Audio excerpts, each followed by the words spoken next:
여러분, 솔직히 우리 유망한 인공지능 주식 몇 개 사두면 인생 역전할 수 있다고 굳게 믿었잖아요. 남들보다 한 발 앞서서 AI 주식 사두면 나중에 자식들한테 집 한 채씩 해주고 노후 걱정은 끝날 줄 알았죠. 그런데 그거 아세요? 지금 여러분이 열광하는 그 인공지능 혁명이 정작 여러분의 소중한 일자리를 뺏는 것도 모자라 애써 모은 투자금까지 통째로 삼켜버릴 블랙홀이 될 수 있다는 사실을요. 지금 주식시장에서는 인공지능이라는 화려한 불꽃놀이가 벌어지고 있지만 그 아래에서는 우리 같은 개인 투자자들이 절대 모르는 살벌한 머니게임이 진행 중입니다. 이걸 모르고 무턱대고 뛰어들었다간 2026년 하반기가 되었을 때 남들은 잔치를 벌이는데 나만 파란색 계절을 보며 피눈물을 흘릴 수도 있어요. 오늘 이 영상을 끝까지 보시면요. 인공지능 시대에 내 직업을 지키는 법부터 시작해서 내 주식의 수익을 갉아먹는 보이지 않는 괴물의 정체까지 완벽하게 깨닫게 될 겁니다. 이 통찰력 하나로 여러분은 남들보다 최소 10년은 앞서가는 진짜 부자의 길로 들어서게 될 거예요. 자, 1부보다 훨씬 더 강력하고 실질적인 2부 이야기 지금 바로 시작합니다. 먼저 인공지능, 즉 AI가 우리 경제에 가져올 마법 같은 이야기부터 해볼게요. 요즘 뉴스나 정부 발표를 보면 AI가 모든 문제를 다 해결해 줄 것처럼 말하죠. 그들이 이렇게 AI에 열광하는 이유는 아주 간단합니다. AI는 고성장과 저물가라는 두 마리 토끼를 한꺼번에 잡아주는 마법사이기 때문이에요. 우리 경제를 아주 커다란 빵집이라고 생각해 봅시다. 예전에는 빵을 하나 만들려면 제빵사도 많이 필요하고 밀가루 반죽하는 시간도 오래 걸렸어요. 그런데 갑자기 AI라는 최첨단 자동화 기계가 들어온 겁니다. 이 기계는 잠도 안 자고 월급도 안 받으면서 빵을 엄청나게 빠르고 싸게 만들어내요. 그럼 어떻게 될까요? 빵집 사장님은 빵을 더 많이 팔아서 돈을 벌고 손님들은 예전보다 싼 가격에 맛있는 빵을 사 먹을 수 있겠죠. 이걸 경제학에서는 골디락스라고 부릅니다. 영국 전래동화에 나오는 소녀 이름인데 너무 뜨겁지도 않고 너무 차갑지도 않은 딱 먹기 좋은 상태의 수프를 말해요. 경제가 너무 뜨거워서 물가가 폭등하지도 않고 그렇다고 너무 차가워서 경기가 죽지도 않는 최고의 상태죠. 트럼프 행정부가 꿈꾸는 최고의 선거 시나리오가 바로 이겁니다. AI 덕분에 생산성이 폭발해서 물가는 잡히고 주가는 오르는 세상. 이 그림만 완성되면 중간선거 승리는 따놓은 당상인 셈이죠. 사장님이 선거에서 이기려고 AI를 전면에 내세우는 이유가 바로 여기에 있습니다.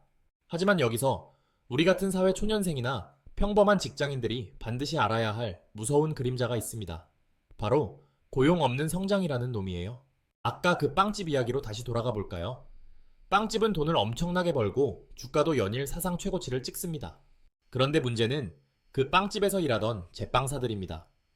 기계가 일을 다 하니까 사장님 입장에선 사람이 예전만큼 필요 없겠죠. 빵집은 잘 나가는데 정작 일하던 사람들은 일자리를 잃거나 월급이 깎이는 상황이 벌어지는 겁니다. 이게 바로 고용 없는 성장의 본질입니다. 나라 경제지표나 주식시장 전광판을 보면 축제 분위기인데 정작 내 주변 친구들은 취업이 안 돼서 발을 구르고 회사에서는 AI 도입한다며 구조조정 이야기가 나오는 거죠. 유권자들이 느끼는 체감 온도는 한층 더 차가워질 수밖에 없습니다. 증시는 날아가는데 노동시장은 침체되는 이 역설적인 상황이 2026년 우리를 기다리고 있는 가장 큰 위험 요소 중 하나입니다. 지표상 경제가 좋아 보인다고 해서 내 주머니 사정도 좋아질 거라는 착각은 절대 금물이라는 뜻이죠. 트럼프 대통령도 이걸 알기 때문에 어떻게든 실물 경기가 차가워지지 않게 하려고 유동성을 억지로라도 계속 주입하며 경기 사이클을 길게 유지하려 사활을 걸 겁니다.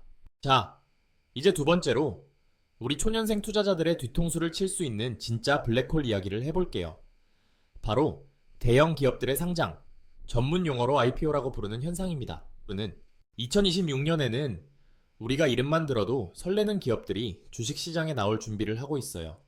일론 머스크의 스페이스 X, 챗GPT를 만든 오픈 AI, 그리고 그들의 강력한 라이벌인 엔트로피까지. 그야말로 별들의 전쟁이죠. 우리는 보통 이런 뉴스 들으면 어떤 생각부터 하나요? 와, 나도 저 주식 사고 싶다. 대박 나겠네. 하며 환호하죠. 하지만 주식시장의 거장 캠피셔는 여기서 아주 중요한 경고를 합니다. 주식시장도 결국 수요와 공급의 법칙을 따른다는 거예요. 시장에 돌아다니는 돈은 한정되어 있는데 갑자기 스페이스X나 오픈 AI 같은 어마어마한 덩치의 신상 주식들이 쏟아져 나오면 어떤 일이 벌어질까요? 사람들은 그 신상 주식을 사기 위해 원래 가지고 있던 주식들을 팔기 시작합니다. 삼성전자 팔고, 애플 팔고, 엔비디아 팔아서 그 돈으로 오픈 AI를 사러 가는 거죠. 이걸 수급의 블랙홀이라고 합니다. 시장 전체의 돈을 이 대형 상장 기업들이 다 빨아들이는 거예요. 1999년 닷컴 버블 때도 그랬습니다. 수많은 테크 기업들이 상장하면서 시장의 전체 주식 발행수가 대폭 늘어났고 결국 그 무게를 견디지 못한 시장이 와르르 무너졌던 역사가 있어요. 2026년 하반기에 이 거물들이 상장할 때 여러분이 가진 우량주들이 이유 없이 힘을 못 쓴다면 그건 회사가 나빠서가 아니라 돈이 새 주식으로 이동하고 있기 때문일 가능성이 매우 높습니다. 남들 다 축제라고 할 때 여러분은 현금 비중을 늘리며 이 수급의 변화를 지켜보는 영리함을 발휘해야 합니다. 자, 그럼 이 살벌한 전쟁터에서 우리는 구체적으로 몇 월에 어떻게 움직여야 할까요? 2026년 투자 달력을 아주 상세하게 그려드릴게요. 이건 여러분의 스마트폰 메모장에 꼭 적어두셔야 합니다. 먼저 1월입니다. 1월은 보통 주식시장이 뜨겁습니다. 연초니까 희망도 가득하고 자금 유입도 강하죠. 실제로 1월에는 증시로 자금 유입이 굉장히 강해서 수익률도 높고 플러스 1 확률이 계절적으로 높습니다.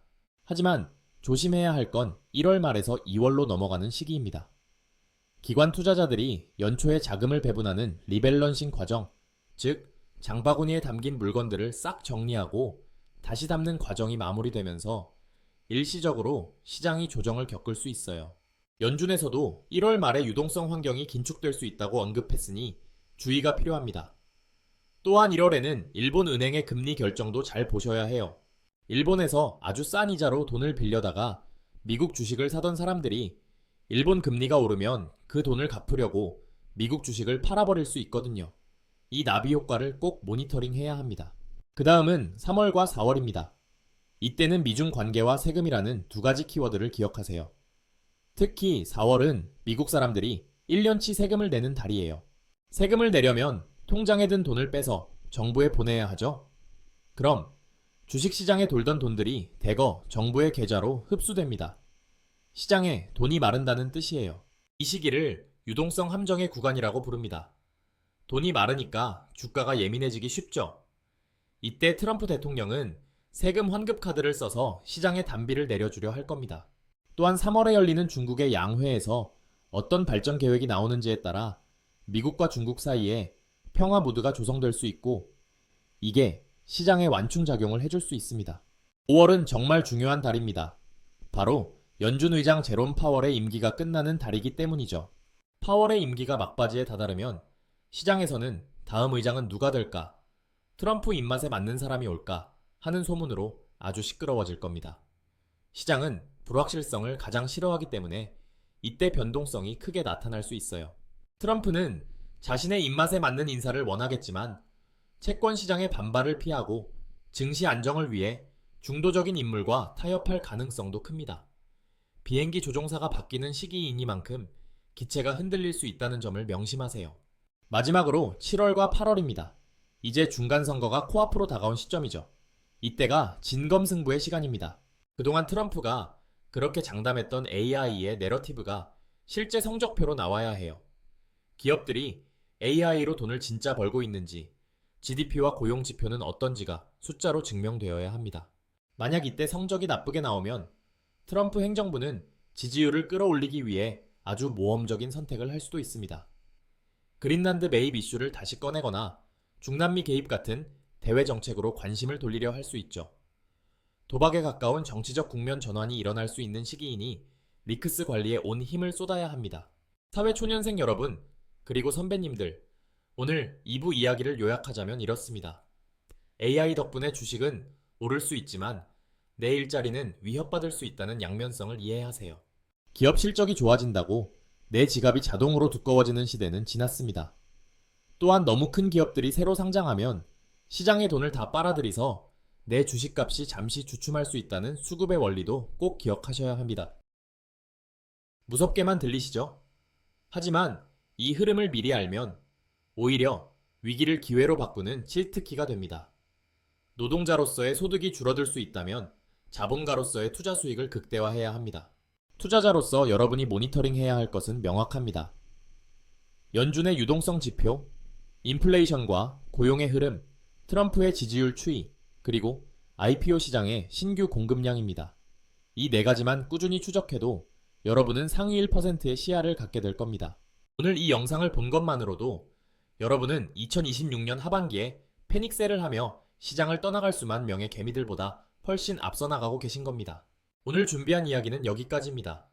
1부와 2부에 걸친 긴 시간 동안 어려운 경제 이야기 함께 해주셔서 정말 감사합니다. 이 영상이 여러분의 소중한 시드머니를 지키고 나아가 부를 쌓는데 든든한 밑거름이 되었으면 좋겠습니다. 오늘 배운 내용 잊지 않게 댓글로 여러분의 생각을 남겨주시고 주변에 주식 공부하는 친구들에게도 이 영상을 공유해주세요. 남들보다 10년 앞서가는 투자 지혜, 여러분의 것으로 만드셨길 바랍니다. 여러분의 경제적 자유를 향한 길, 김선배가 언제나 함께하겠습니다. 시청해주셔서 감사합니다.